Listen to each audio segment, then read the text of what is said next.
کہیں کہکشاؤں کے اس پار جہاں وقت کی نبض مختلف دھڑکتی ہے، جہاں کشش ثقل کے قوانین ٹوٹ چکے ہیں، جہاں روشنی اور اندھیرے کی سرحد دھندلا چکی ہے، وہیں ایک سیارہ نووا ریکس تھا۔ یہ کوئی عام سیارہ نہیں تھا۔ یہاں کی زمین فلوریسنٹ نیلے رنگ میں چمکتی تھی، جیسے روشنی کو جذب اور منعکس کر رہی ہو۔ فضا میں نامعلوم توانائی کے دھاگے تیرتے تھے اور آسمان پر اینٹی گریوٹی سے معلق قلعے نظر آتے تھے۔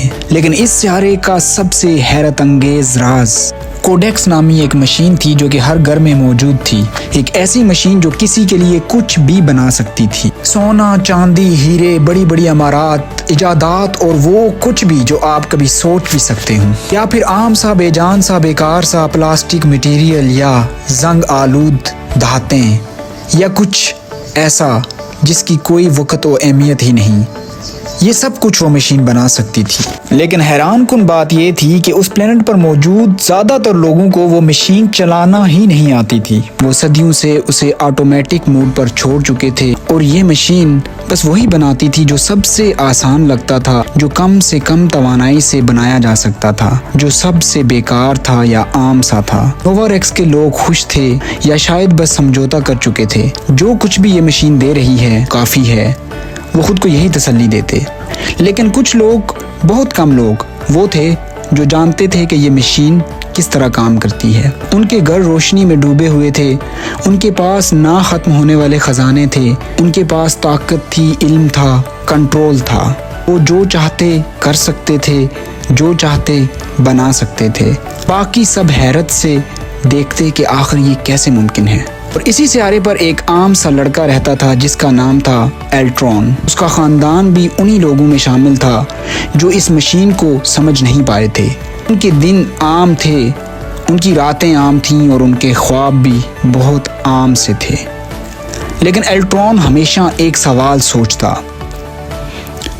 وہ سوال یہ تھا کہ اگر یہ مشین واقعی اتنی طاقتور ہے، اگر یہ دنیا کے سب کامیاب لوگوں کی زندگیاں بدل رہی ہے، تو پھر ہم اسے کیوں بس آٹومیٹک موڈ پر چھوڑے بیٹھے ہیں؟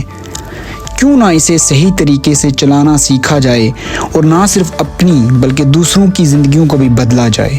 یہ سوالات ایلٹرون کی راتوں کی نیند کو اڑا دیتے تھے اور وہ ہمیشہ اس کے بارے میں سوچتا رہتا۔ اور پھر ایک دن قسمت نے اسے ایک موقع دیا۔ کچھ پرانے تحقیقاتی کاغذات میں اسے ایک کتاب ملی، نیورو لیمینا کوڈ نامی ایک قدیم بوسیدہ کتاب جو ان چند لوگوں نے لکھی تھی جو یہ راز جانتے تھے۔ کتاب نہ صرف مشین کو کنٹرول کرنے کے اصول بتاتی تھی بلکہ ایک حیران کن حقیقت بھی آشکار کرتی تھی۔ کتاب میں کچھ یوں لکھا تھا: جو لوگ اس مشین کو آٹو موڈ پہ چھوڑ دیتے ہیں وہ در حقیقت خود اسے نہیں چلاتے بلکہ یہ مشین انہیں چلا رہی ہوتی ہے۔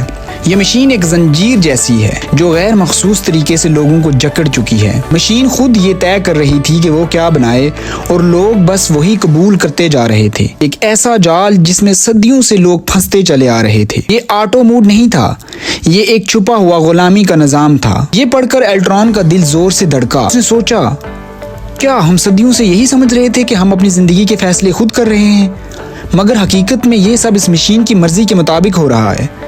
کیا اس کا مطلب یہ ہے کہ اگر ہم نے اس کا کنٹرول اپنے ہاتھ میں نہ لیا تو ہم ہمیشہ محدود ہی رہیں گے؟ یہ سوال اس نے اپنے آپ سے پوچھا۔ ایلٹرون نے مشین کے پرانے ریکارڈ دیکھنے شروع کیے۔ وہ جاننا چاہتا تھا کہ آخر صدیوں سے یہ مشین کیا اور کیسے بناتی آ رہی ہے۔ جو وہ دیکھ رہا تھا وہ حیران کن تھا۔ یہ مشین ایک مخصوص پیٹرن کے مطابق چل رہی تھی۔ یہ صدیوں سے ایک ہی طرح کی چیزیں بناتی آئی تھی، ایک مخصوص دائرے میں قید تھی، جیسے اس کی یادداشت میں ایک ڈیفالٹ پروگرام فیڈ کر دیا گیا ہو۔ یہ خود سے کچھ نیا بنانے کی کوشش کرتی ہی نہیں تھی۔ اب عادی ہو چکی تھی کم سے کم توانائی کو استعمال کرتے ہوئے چیزیں بنانے میں اور کاہلی میں کام کرتے ہوئے۔ ایلٹرون کی ریسرچ جاری تھی۔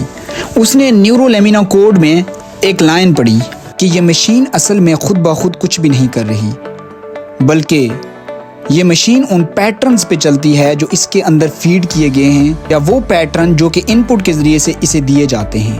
لیکن حیران کن بات یہ ہے کہ صدیوں سے ایک ہی طرح کے پیٹرنز پہ چلنے کی وجہ سے یہ مشین ان پیٹرن کے جال سے باہر نہیں آنے والی۔ اگر اس کے پیٹرنز کو بدلا جائے اور کسی طرح سے اس مشین کو ان نئے پیٹرنز کا عادی کیا جائے جو کہ قیمتی اور اپنی مرضی کی اشیاء بنانے کے لیے استعمال ہوتے ہیں، تو اس مشین کو مکمل طور پر قابو کیا جا سکتا ہے اور اس سے وہ حیران کن ایجادات کی جا سکتی ہیں جو کہ ان کامیاب لوگوں نے کی ہیں۔ مختصر الفاظ میں اگر یہ کہا جائے کہ اس مشین کو ایک مکمل طور پر ری کوڈنگ یا ری پروگرامنگ کی ضرورت تھی تو غلط نہیں ہوگا۔ یہ ایک دن یا ایک ہفتے کا کام نہیں تھا، الٹران کو مہینوں لگے۔ الٹران نے یہ فیصلہ کیا کہ کیوں نہ چھوٹی چھوٹی مشقوں کے ذریعے سے اس مشین کے پیٹرنز کو ہلکے ہلکے انداز میں اس طرح سے بدلا جائے کہ یہ مشین بھی ایڈجسٹیبل ہو اور اس کو زیادہ مشکلات کا سامنا بھی نہ کرنا پڑے۔ آخر کار الٹران نے چھوٹی چھوٹی مشقوں اور لگاتار کی محنت سے اس مشین کے پیٹرنز کو مکمل طور پر بدل دیا۔ یوں الٹران نے نہ صرف اپنی زندگی کو بدلا بلکہ اپنے ساتھ اٹیچ ہزاروں لوگوں کی زندگیوں کو بدل دیا۔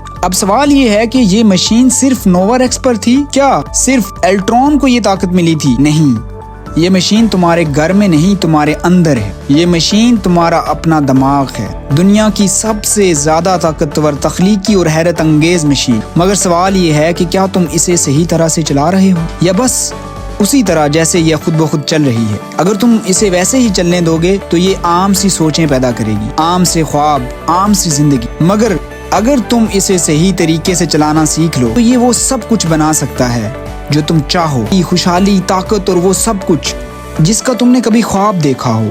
فیصلہ آپ کے ہاتھ میں ہے۔ اپنی مشین کو دھول میں پڑا رہنے دیں گے یا اسے ری پروگرام کر کے اپنی اور دوسروں کی زندگیاں بدل دیں گے؟ دماغ کو ری پروگرام کیسے کیا جائے، دماغ کی ری کوڈنگ کیسے کی جائے، پرانے پیٹرنز کو نئے پیٹرن کے ساتھ کیسے بدلا جائے، اس سے ریلیٹڈ سب ویڈیوز آپ کو ملیں گے ہمارے یوٹیوب چینل پر۔ سبسکرائب کرنا مت بھولیے گا، بیل آئیکن ضرور دبائیے گا تاکہ آنے والی ہماری ہر ویڈیو آپ تک باوقت پہنچ سکے۔ شکریہ۔